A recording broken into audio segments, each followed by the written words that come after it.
नमस्कार साथियों। आज है 7 जून और मैं लेकर आया हूँ अभी तक की मुख्य समसामयिक घटनाओं और मुद्दों संबंधित धारणाओं को लेकर।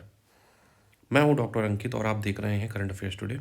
आने वाले कुछ माह में क्रिकेट को पसंद करने वाले लोग विश्व कप का आनंद ले सकेंगे। तो उससे संबंधित पहला प्रश्न है, 13वां आईसीसी क्रिकेट वर्ल्ड कप का आयोजन कहाँ हो रहा है?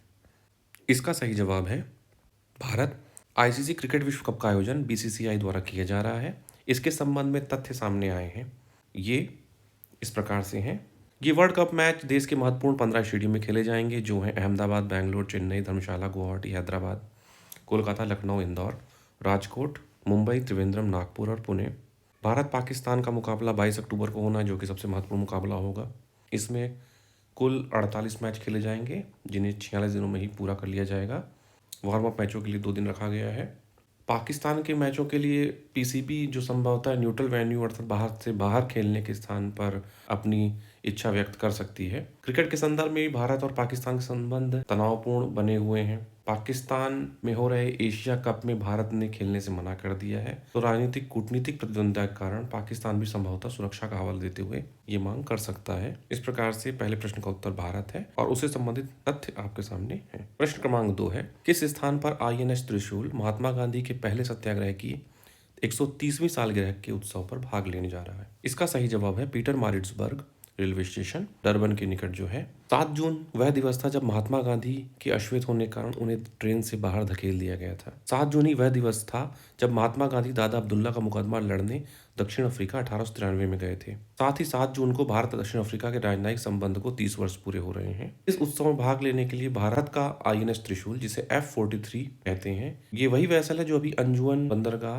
कोमोरोस द्वीप में गया था। कोमोरोस की सशस्त्र सेनाओं और वहां के तटरक्षक बलों के साथ इसने गतिविधियां की हैं। तो इस प्रकार से आईएनएस त्रिशूल कोमोरोस द्वीप से दक्षिण अफ्रीका की यात्रा पर रवाना हो गया है। तीसरा प्रश्न है, इस देश ने भारतीय प्रधानमंत्री को अपने देश की सर्वोच्च विधायिका में अभिभाषण हेतु आमंत्रित किया है? इसका सही जवाब है संयुक्त राज्य अमेरिका की कांग्रेस ने। यूनाइटेड स्टेट्स कांग्रेस से केविन मैकार्थी सदन अध्यक्ष ने आपको आमंत्रण भेजा है, जिसे आपने स्वीकार भी कर लिया है। आपने कहा कि दोनों देश के मध्य समग्र वैश्विक सामरिक साझेदारी है और दोनों देश के मध्य साझे लोकतांत्रिक मूल्य हैं, मजबूत नागरिक संबंध हैं जो वैश्विक शांति और समृद्धता को बढ़ाने वाले हैं।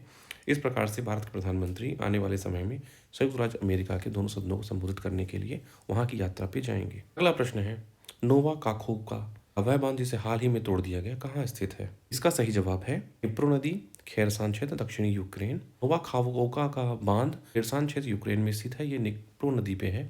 ये बांध रूस और यूक्रेन की सेनाओं को अलग करता था। दोनों देश वर्तमान में युद्धरत हैं और इसके टूटने पे एक दूसरे पर आरोप लगा रहे हैं कि इससे माल और गैर युद्धरत लोगों को नुकसान पहुंचा है। इस प्रकार से इस बांध के टूटने से दोनों सेनाएं कुछ समय बाद एक दूसरे के आमने सामने भूमि युद्ध पर भी आ जाएंगी। बांध 30 मीटर ऊंचा था और लगभग 3.2 किलोमीटर लंबा था, जिसे सोवियत युग में 1956 बनाया गया था। इस जल संग्रहण से क्रीमिया क्षेत्र को भी जल आपूर्ति होती थी, जो वर्तमान में रूस क्षेत्र में है, जिस पर 2014 में कब्जा कर लिया था, अधिग्रहित कर लिया था। पांचवा अगला प्रश्न है, इंडस एक्स क्या है?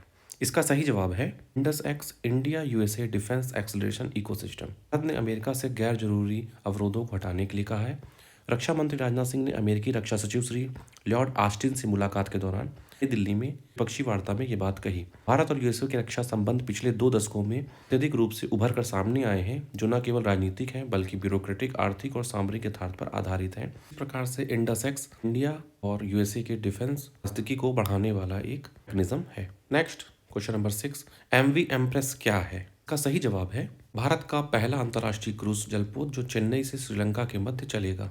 पत्तन पोत परिवहन और जलमार्ग मंत्रालय के मंत्री श्री सर्बानंद सोनोवाल ने चेन्नई से श्रीलंका के लिए भारत से के पहले अंतर्राष्ट्रीय क्रूज जलपोत को हरी झंडी दिखाकर रवाना किया। क्रूज की कीमत 17.21 करोड़ है। आधुनिक समुद्री पर्यटन को बढ़ावा देने के लिए इस प्रकार के क्रूज पर्यटन को बढ़ावा दिया जा रहा है। ये क्रूज पुडुचेरी, अंडमान और लक्षद्वीप से भी प्रारंभ किए जाएंगे। साथ ही क्रूज पर्यटन को बढ़ावा देने के लिए मुंबई, विशाखापट्टनम, मर्मगांव और कोलकाता में भी नए टर्मिनल बनेंगे। ये क्रूज सेवा श्रीलंका के 3 बंदरगाहों हम्बनटोटा, त्रिकोणामाली और कनकेकंतुरी तक जाएगी। इस प्रकार से एमवी एम्प्रेस भारत का पहला रिटर्न क्रूज है। प्रश्न क्रमांक 7 है, किस राज्य के मुख्यमंत्री ने राज्यव्यापी फाइबर ऑप्टिकल नेटवर्क को प्रारंभ किया? इसका सही जवाब है केरल के मुख्यमंत्री श्री पिनराई विजयन। आपने केरल फाइबर ऑप्टिकल नेटवर्क को प्रारंभ किया। राज्य के समस्त परिवारों को उच्च गति का इंटरनेट उपलब्ध कराएगा। मुख्यमंत्री जी ने कहा है कि इससे केरल देश का एकमात्र राज्य बन गया है जहां इंटरनेट के प्रयोग को मूलभूत अधिकार बनाया जा रहा है। AFON का क्रियान्वयन इसे पूर्ण करता है कि इंटरनेट का मूलभूत अधिकार अब केवल कागज पर नहीं रहेगा। नई राष्ट्रीय सहकारिता नीति की मसौदा समिति के अध्यक्ष कौन है? इसका सही जवाब है अध्यक्ष श्री सुरेश प्रभु, पूर्व केंद्रीय मंत्री। नई राष्ट्रीय सहकारिता नीति मसौदा तैयार करने के लिए गठित समिति ने मंत्री श्री अमित शाह जी को एक प्रस्तुति दी, जिसमें समिति के अध्यक्ष श्री सुरेश प्रभु और उसके सदस्यों ने नई सहकारिता नीति का मसौदा तैयार करने के लिए उसके उद्देश्य, उसके विजन और मिशन के साथ साथ कई क्षेत्रों में मुख्य सिफारिशों के बारे में जानकारी दी। सरकार का विजन जो सहकार समृद्धि का है, उसे जमीनी स्तर पर मजबूत करने के बारे में समिति के सदस्यों ने मार्गदर्शन किया। साथ ही इसमें देश भर से 49 सदस्यों को भी चुना गया है, जिसमें विभिन्न हितधारक जैसे कि IRMA, RBI, इफ्को, नेफकार्ड, नेफकब, नेफेड जैसे राष्ट्रीय महासंघ और उनके विभिन्न क्षेत्रों के सहकारी समितियों प्रतिनिधि, शिक्षाविद और विशेषज्ञ शामिल हैं। अगला प्रश्न है प्रश्न क्रमांक 9। भारत गणराज्य की राष्ट्रपति श्रीमती द्रौपदी मुर्मू किस देश में भारतीयों के आगमन की 150वीं वर्षगांठ पूर्ण होने पर शिरकत कर रही हैं? इसका सही जवाब है सूरीनाम। राजधानी इसकी है पैरामारिबो। भारत की राष्ट्रपति श्रीमती द्रौपदी मुर्मू सूरीनाम के राष्ट्रपति चंद्रिका प्रसाद संतोखी के साथ सूरीनाम में भारतीयों के आगमन के 150 वर्ष पूरे होने की वर्षगांठ पर शिरकत कर रही हैं। सूरीनाम ने राष्ट्रपति मुर्मू को सर्वोच्च नागरिक सम्मान general order of the chain of the yellow star प्रदान किया। 5 जून 1873 को भारतीय समूह का पहला जत्था लल्ला रुख नामक जहाज से सूरीनाम पहुंचा था। सूरीनाम के राष्ट्रपति ने कहा कि एक बहुसांस्कृतिक समाज और अवसरों की भूमि के रूप में सूरीनाम आकर बसने वाले सभी समुदायों का स्वागत है। अगला प्रश्न है प्रश्न क्रमांक 10। रक्षा मंत्री राजनाथ सिंह जी की द्विपक्षीय वार्ता किस देश के रक्षा मंत्री के साथ हुई? इसके साथ मैं जोड़ देता हूं कि 6 जून के दिन। तो इसका सही जवाब है जर्मनी के रक्षा मंत्री बोरिस पिस्टोरियस। भारत के रक्षा मंत्री श्री राजनाथ सिंह और जर्मनी के रक्षा मंत्री बोरिस पिस्टोरियस की मध्य द्विपक्षीय वार्ता 6 जून को हुई।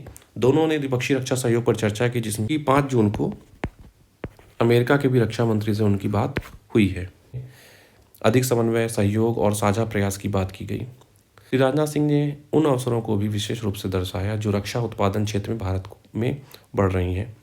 उन्होंने जर्मनी के रक्षा निवेश को भारत में निर्मित हो रहे रक्षा उत्पादन कॉरिडोर में आने के अवसरों को भी प्रकट किया। आपको बता दें कि भारत में जो रक्षा उत्पादन कॉरिडोर बन रहा है कि भारत के 2 राज्यों में बन रहा है उत्तर प्रदेश और तमिलनाडु। आपने बताया कि भारतीय रक्षा उत्पादन क्षेत्र जर्मनी के रक्षा उद्योग की आपूर्ति श्रृंखला के साथ तादाद में स्थापित करना चाहता है। श्री राजनाथ सिंह ने यह भी जोड़ा कि भारत और जर्मनी के अधिक सहजीवी संबंध होने के आधार पर साझे लक्ष्य हैं। रक्षा परिस्थितियों का विकास किया जा सकता है जहां भारत से कुशल मानवीय संसाधन और प्रतिस्पर्धी मूल्य, तो वहीं जर्मनी की उच्च तकनीक और निवेश के माध्यम से इस विकास कार्य को शीघ्र और अच्छे तरीके से पूरा किया जा सकता है। इस प्रकार से आज का GS यही समाप्त होता है। नमस्कार।